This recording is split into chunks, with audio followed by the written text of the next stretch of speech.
Voilà, je me trouve sur le massif de Har. Je me trouve sur le point le plus culminant en face de moi du massif de Har, qu'on appelle en arabe Kef N'Soura, ou bien le nid des aigles. À l'époque donc des radars français, il y avait au sommet un radar militaire français. Voilà, voilà, c'est le massif.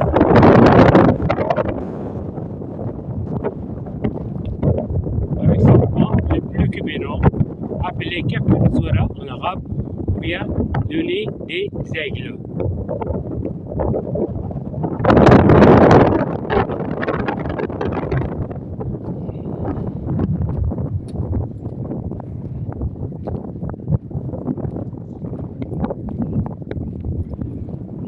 Voilà, donc je suis sur le mont Matmata, pas loin du village de Smerten.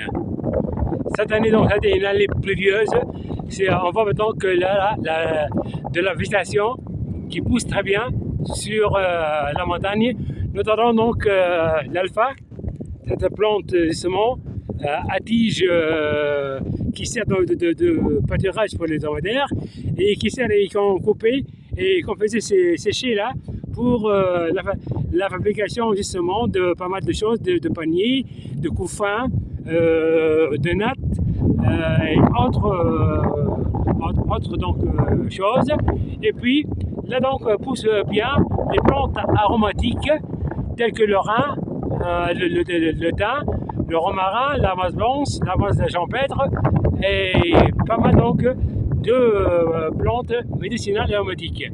Et là aussi, dans la région où je me trouve, là on produit de miel au goût de thym, romarin et amase blanche.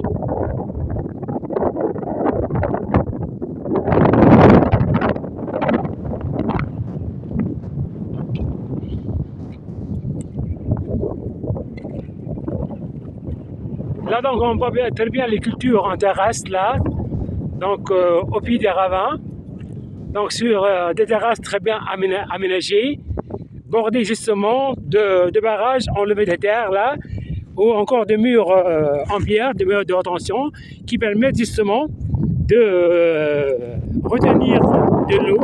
Et ces terrasses-là sont plantées d'oliviers, de figuiers et sont cultivées de blé et d'orge pendant les années pluvieuses.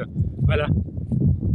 La culture donc en terrasse, c'est une activité ancestrale séculaire là, qui a permis justement aux Berbères via Amazigh, habitant tout le long de cette chaîne de montagne, qu'on appelle donc le chaîne du Dahar, qui s'étire sur 200 km de Djebel Nefous en Libye jusqu'au mont Matmata à Djerba, avec donc une altitude de 400 à 700 mètres de hauteur.